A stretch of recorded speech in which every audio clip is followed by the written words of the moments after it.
The Whistler, another signal mystery.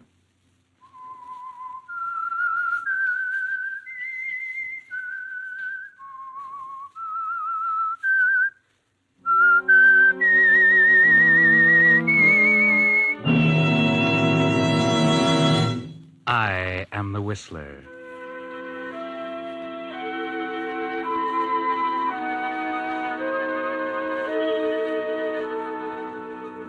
And I know many things, for I walk by night. I know many strange tales, many secrets hidden in the hearts of men and women who have stepped into the shadows. Yes, I know the nameless terrors of which they dare not speak.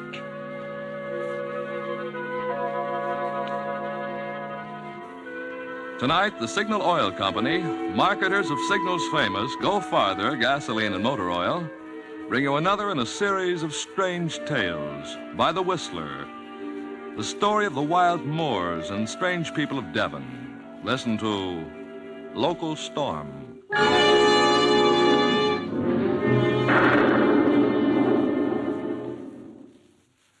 But first, I'd like to take a moment to tell you about Harry Carter, whose signal station out near one of the big motion picture studios I visited this week. When I asked Harry how long he'd been serving Culver City motorists, he replied, "I've been doing business here since 1927, and some of my first customers are still with me after 17 years. One of Harry's proudest jobs is keeping a fleet of 28 studio limousines in first-class condition. And you've never seen cars gleam so brightly or motors hum so sweetly. Naturally, a dealer that gives such service has lots of steady customers. To keep that sort of service going, there's Jerry Corelli, who's been helping Harry 12 years, and Conrad McCoy, who's been with him 6 years. Well, friends, like Harry Carter, all signal dealers are permanently in business for themselves. So you can depend on them for conscientious, thorough service that'll keep you satisfied year after year. Get acquainted this week with the friendly signal dealer near you. You'll find that for sincere interest in helping your car last out the duration, you can't beat your neighborhood signal oil dealer. And now, The Whistler.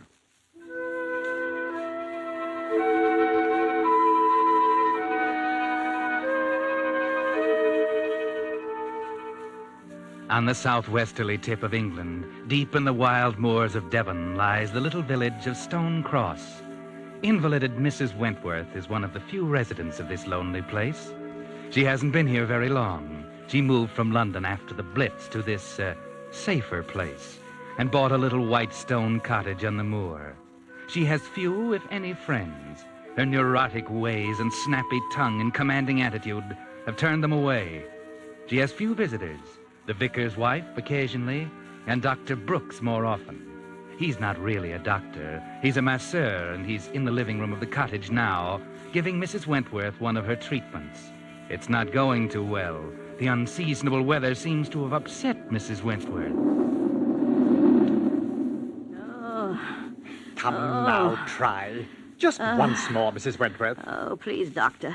Don't ask me to try to move again. It's agony. Agony, I tell you. But you don't try. Please try to understand it's really mostly in your mind. It's a psychoneurosis. I can't believe the pain's as bad as you say. My dear man, it's only by sheer pluck I stopped from fainting because of the excruciating agony in my legs. And this beastly weather has made it 10 times worse. I don't think you should make me exercise. You know what the heart specialist in London told me. No exertion or excitement. Besides, I don't think they help me. Well, haven't you felt that any improvement from all this massage treatment? Well, the swelling seems to have gone down a bit. Swelling? Mrs. Wentworth, you've never had any swelling. Oh, yes, I did. And the aching, if only you knew. Sometimes I feel like giving up. So do I. What do you mean? I mean, if you won't try, then there's nothing more I can do for you. You say my massages don't help you, and you don't do your exercises, and you don't follow your instructions, and you don't take your medicine. Certainly. They don't do me any good. You should try something different. You promised to cure me. You ought to be ashamed of yourself. You're sworn by oath to administer to the sick and to relieve the suffering, and you say it's a waste of time. Very well. I'll see what else I can do. You'd better, or I'll cut you out of my will without a penny. Sometimes I think you're letting me die on purpose, just to see if you can get your hands on the money. But let me tell you this. If I don't feel better, a lot better very quickly, I'm going to get a fresh will drawn up. Now, please don't say foolish things, Mrs. Wentworth. I don't need your money. I assure you all I'm doing is my very best to make you well and have you walking again. And what about my wheelchair? You said you'd fix that too. Hark at it. All the time, squeak, squawk, squeak, squawk, squeak, squawk. It's getting on my nerves. Well, I really don't have time now. I have to be back at the village hall by 6 to assist at a post-mortem. Post-mortem? Who on? Old Mrs. Lynn. She was found dead last night, probably murdered. Good heavens, the vicar's wife. Yes, the vicar's wife. Oh, how awful. I never hear anything out here. I don't think you should leave me stuck out miles from everywhere with a murderer at large in this awful storm. I think it's an outrage. Olive will take care of you. I really must go. I'll phone you if I get any worse. Yes, do that. Olive will let you out. I can let myself out, thank you. Good night. Good night.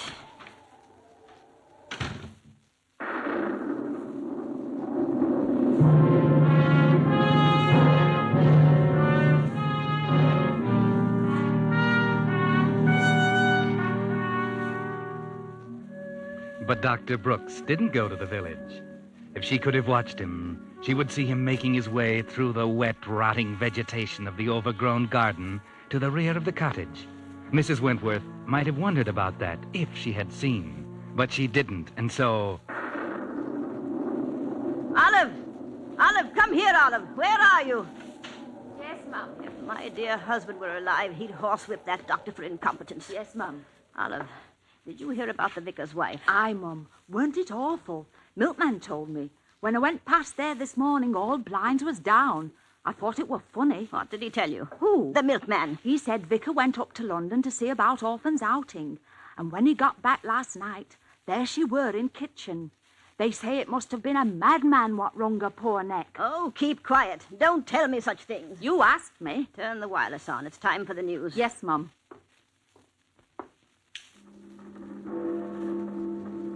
That's right. Leave it there. Anything else, Mum? No, I don't think so. Yes, Mum.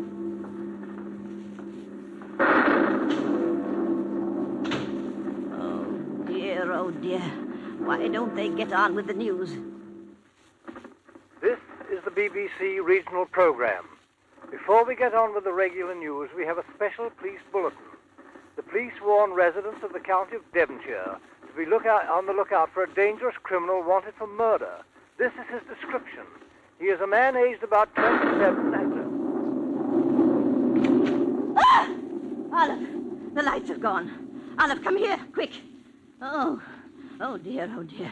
Olive. I be here, Mum. Well, don't just stand there in the dark. Light the candles. Yes, Mum. Oh, what a ghostly place this is. Every time there's a storm, the lights go out. Just when one needs them most. I wish I'd never come to this God-forsaken place. Olive, what have you got your coat on for? I've put you a nice supper on a tray in kitchen. All you have to do is light the gas for the hot water for your tea, Mum.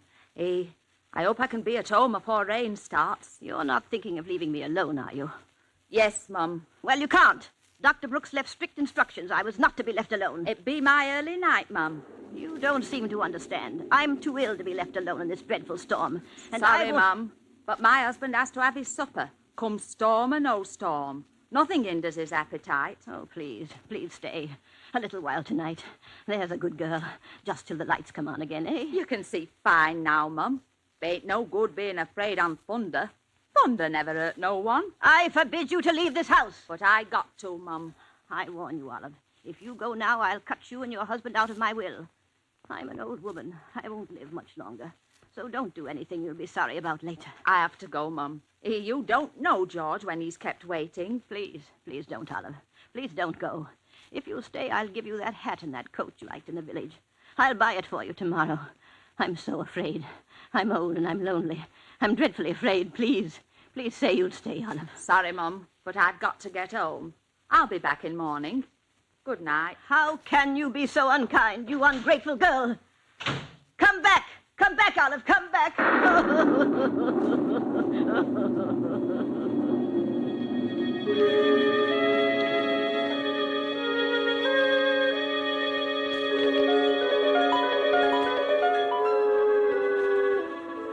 Yes, she's all alone now, her old gray head buried in her hands, sobbing as if her heart would break.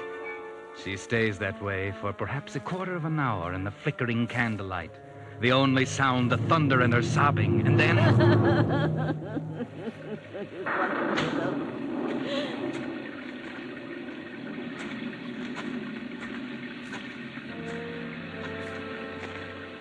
What was it? What was that? Oh, it must have been the rain. I don't hear anything now. Couldn't have been that man, that murderer. No, it couldn't. No one would want to harm me, a poor old invalid. No, I won't think of such things. I won't. No, I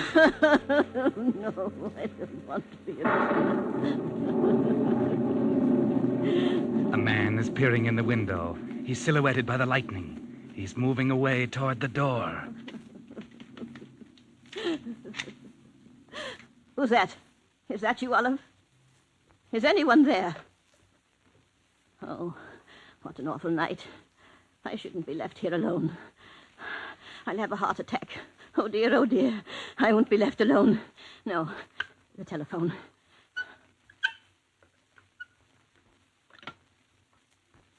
Why doesn't she answer? Oh, why doesn't she answer me? What number, please? What number, please? I want Waterfield, 1702. Waterfield 1702. Yes.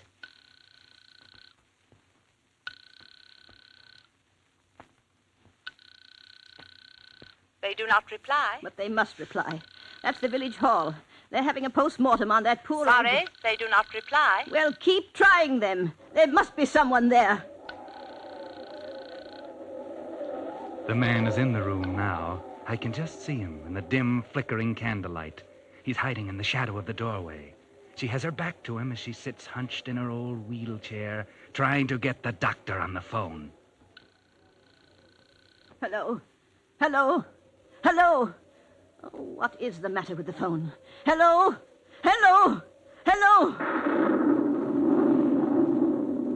The man is right behind her now. He's raised his hands, huge hands, with the fingers outstretched, reaching toward her neck. Hello, Exchange. Oh, drat the phone, drat the whole blessed place. What a place. What am I to do? What was that? I could have sworn I heard... Who's there? Oh, there's someone right behind me. Who is it? Who? Ah!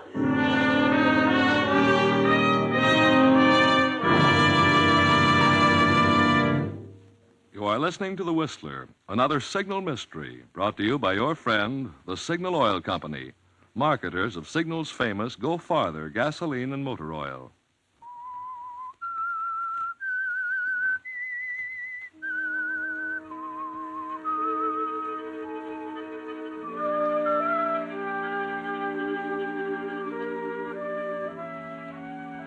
As the storm clouds thunder across the countryside, the invalid, Mrs. Wentworth, left alone in her solitary cottage at the edge of the moor, is startled by a hulking figure intruding into her living room. Could it be the murderer who is roaming the countryside? Could it be? Who are you? Evening, Mrs. Wentworth. Hope I didn't frighten you. Oh, it's you, George. Yes, you did frighten me. I knocked, and as you didn't answer, I thought better come on in, see how everything were all right. Well, thank you, George. I'm very pleased you did. I told Olive I didn't want to be left alone, but she had to go and get your supper. I know, I just seen her. She told us how thunder had made you a bit jumpy. So I told Les, never mind about my supper, I said. I'll go and cheer the old girl up. Won't be long, for he has you laughing like a 16-year-old. Oh, George, you shouldn't talk like that. You really are a one, you are. Come here by the fire and get warm, eh? What you need is a drop of parsnip wine. Get the roses back in your cheeks. I'll get it for you. Oh, you're a good boy. Get my supper, will you, George? It's all ready. Olive left it on a tray on the kitchen table. Won't be a couple of shakes or duck's tail. Oh, what a difference it makes if you aren't all alone. I didn't think I was going to eat a thing.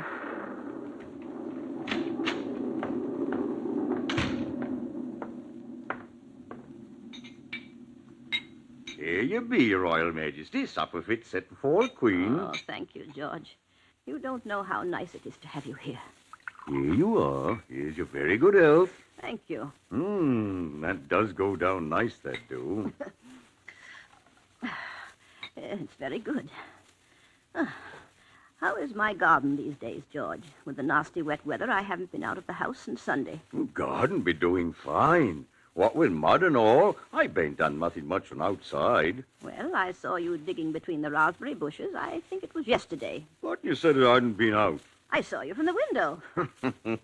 Was thinking of putting you in there. Oh, George, you're always joking. Oh, don't tease me. What's it for? Going to bury some old rubbish? What I want out of the way? Do them raspberry bushes world of good, that will. Oh, how nice. I love raspberries. Do you think I'll get a good crop? If you ask me, I think you'll get more. What you bargained for? Oh, I do hope so. And how are the other things getting on? I don't know what I'd do without you. You've worked wonders around here. It's a real pleasure to have you working for me. And real pleasure to work for you it'd be. Not like working up to vicarage. Old Parsony be moaning about, always moaning about something. If it bain't one thing, be another. Not like Us'n. Us'n gets on all right, don't Us'n? Oh, you are a one, you are. I had forgotten you used to work at the vicarage. Tell me, George, did you hear any gossip in the village about what happened to the vicar's wife? They say she was murdered. Yes, I heard 'em talking. Some say she weren't, some say she weren't. If she asks me, I says it were a good riddance. But let's forget about her. Here, drink up now. Here's your very good health again. I shouldn't really. Oh, come along. Won't hurt you, my pretty. I'm feeling a lot better now. You cheered me up, George. I think the storm is passing over now. And what do you think? Bless ye. In morning, storm will be gone, old sun will be shining. You'll never know as how this ever happened. I do hope so. This weather makes me feel my world is coming to an end. Tell me, what did you do for work before you went to the vicarage? Worked down to the slaughterhouse, I did. Oh, how ghastly. Those poor animals. How you must have hated it. Nay, I liked it well there. More fun than a barrel of monkeys. Well, why did you leave, George? The blooming inspector throwed me out. What on earth for? I used to like to kill 'em with me bare hands. Oh, how dreadful. How fearfully dreadful. I wish you wouldn't say such things like that. You've given me the cold shivers. Put some more wood on the fire, will you, George? You ain't supped enough of that wine. That's what's the matter with you. I've had enough. And if you ask me, I think you've had too much.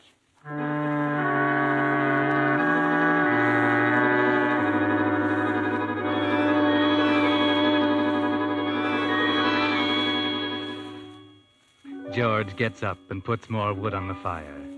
The blaze gives long, weird, fantastic shadows to the scene as he moves behind her chair. He's looking at his great hands now. He's slowly raising them to the level of Mrs. Wentworth's old neck. She doesn't turn, but she's tensed up. She seems to sense her danger. What are you up to, George? Let go of my chair. Stop pulling at wheels. You ain't going nowhere. Let go. Shut up and hollering. Hollering won't help You you. must be mad. The murder. That hole you've been digging. Those poor animals, please. Please listen to me. You can have anything you want. You won't tell it no tales of this You can away. have my money, all of it. I'll give it to you. I'll get it. Don't you worry about that. Now hold still. I'll get it over quick like. It won't hurt you. Please. Please let me go. Please. Don't. She's struggling, trying to move the chair by pulling at the wheels, but he holds it easily with one hand, while with the other he's reaching for her scraggy, fragile old neck. At the touch of his fingers, she struggles up from her chair and runs from him.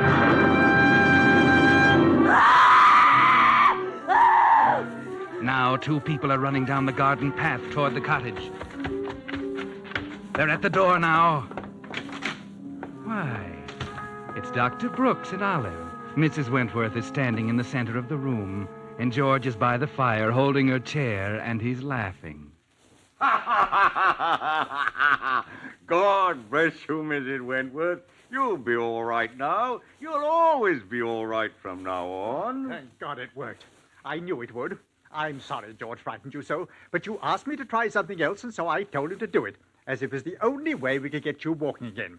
Now, you won't ever need that chair again, so I think you'll agree that it was worth it. I'm going to faint.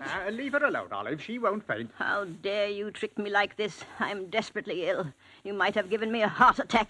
Oh, there's nothing at all the matter with you. Get out of my house, all of you. Get out. Go on. Get out of my house. I'll see you're all sorry for this. He don't want to be well. You know what you'll be? You'll be an ungrateful old witch on wheels, and I hope you get struck like it. Get out! Get out, do you hear? You'll be sorry. The lot of you, you'll be sorry. I'll cut you all out of my will, all of you. Well, I'm certain that's all right with us, Mrs. Wentworth. None of us asked to be put there in the first place, so none of us will miss being taken out. If we ever were there at all. What do you mean, ever there at all? I mean, I don't think that we were in your will at all. That's only another device of your neurotic brain to force people to do as you wish. Well, I, for one, have had enough of such things. I've tried to help you, and I did. I proved to you tonight that you can walk, that there's nothing at all the matter with you. By frightening me nearly to death with that horrible man. Yeah, now, be that proper. Us were only trying to help you. Oh, never mind, George. Perhaps we'd best forget about it and leave her. Yes, get out. Get out of my house. You fiends. You fiends. Now, who could that be on such a night? I don't know. You better find out. Hello. Is Mrs. Wentworth at home? Yes, sir. Who shall I say is calling? Inspector Gentry of Scotland Yard and Constable Irvin of your village police. By gum, Scotland Yard. Inspector. Oh, come in, Inspector. Thank God you came here. I've just had the fright of my life. Is that right now, ma'am? Well, what caused it? These terrible people. They frightened me nearly to death. Well, now, that's hardly a nice thing to do. I can explain it, Inspector. Yes, perhaps you'd better. Well, you see, Mrs. Wentworth is my patient. I'm Dr. Brooks. This is her maid, Olive, and her gardener, George. Yes, I know. And you're her doctor? No, he's not a doctor at all, just a masseur. But I was giving Mrs. Wentworth treatments, and she didn't respond. I was sure that she was not really ill, so I tried an experiment to see if I couldn't prove it. And I thought she would, of course, realize that I was trying to help her. Oh, and what was the experiment? Frightening me to death, making me think George was going to murder me. Oh. Well, yes, you see, there'd been all this talk about the murder of the vicar's wife, and I asked George to come in here when she was alone tonight and act as if he intended to strangle her. In her fright, she got up from her chair for the first time in months. So you see, the experiment did work. Rather rough on the patient, though, don't you think, Doctor? Well, I didn't intend to upset her so much. I'm sorry if I made a mistake. It was really something of a joke, you know. Nothing to get so excited about. I'm not so sure about that, Mr. Brooks. Is this the man, Constable? Aye, that's him riding off, Inspector. You see, Mrs. Wentworth, I'm not so sure they didn't really intend to murder you tonight. Because, you see, we have positive proof that this man, George, your gardener, is the murderer of the vicar's wife. George! Oh, no! Inspector, you Oh, can't... George! Look out! Get him, Constable. Yeah. Good show, Constable. That blow should hold him for a while. Inspector, I'm sorry. I had no idea. I'd never have done such a thing if I'd known. Perhaps not. You're not thinking that I could have been planning a murder with George? I didn't say that, Dr. Brooks. Do you have a guilty conscience? Oh, no, of course not. Mrs. Wentworth would tell you. I'm one of her best, her only friends here in the village. She'll tell you. Wait a minute. Mrs. Wentworth. Mrs. Wentworth! Oh, Mrs. Wentworth. Good heavens. I don't think Mrs. Wentworth will tell us anything, Dr. Brooks. And I'm just wondering. Wondering? What? Whether the law considers frightening a person to death murder.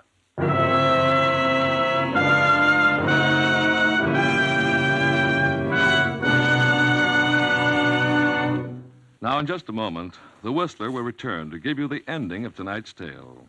But first, I'd like to call your attention to an automobile headache that's happening more and more often these days.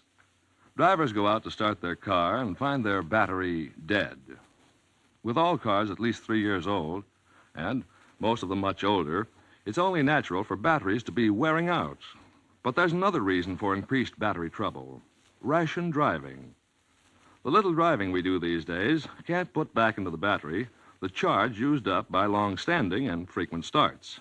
As a result, most batteries remain in a run-down condition and wear out sooner. Now, here's a tip. So that the cold months ahead don't catch you with a battery that can't take it, see your neighborhood signal dealer now for a complete free battery inspection. Your signal dealer has just received a fresh stock of quality batteries built to Signal's own specifications for longer service. Batteries so fine, they're fully guaranteed up to 2 years. Throughout winter, and for many months to come, you'll be assured of quick starts if you arrange with your Signal dealer now to get a new deluxe quality Signal battery. And now, back to the Whistler.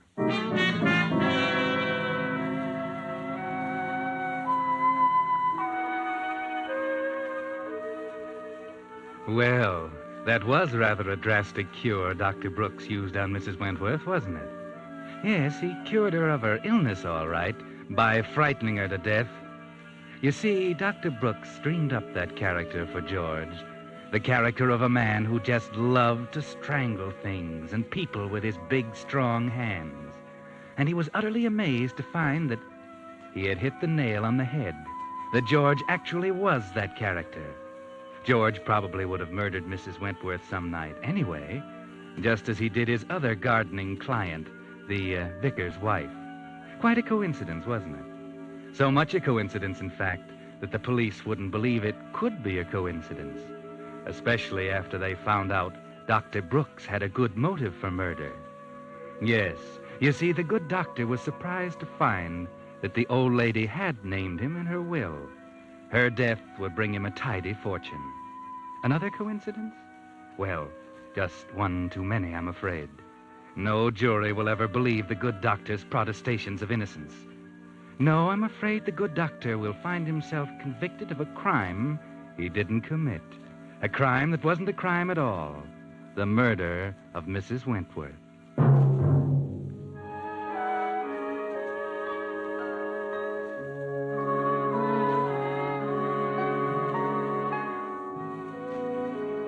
The Whistler is broadcast for your entertainment by the Signal Gasoline and Motor Oil Company and your neighborhood Signal dealer, at your service to keep your car running for the duration. The Whistler was produced and directed by George W. Allen. The story by James Sussex. Music composed and conducted by Wilbur Hatch. This program is being transmitted to our troops overseas by the Armed Forces Radio Service. Next week, The Whistler changes its time of broadcast and will be heard on Monday nights at 9 p.m.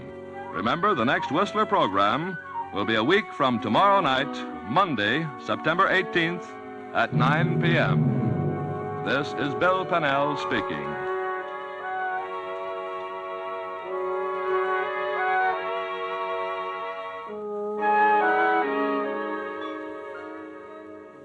This is CBS, the Columbia Broadcasting System.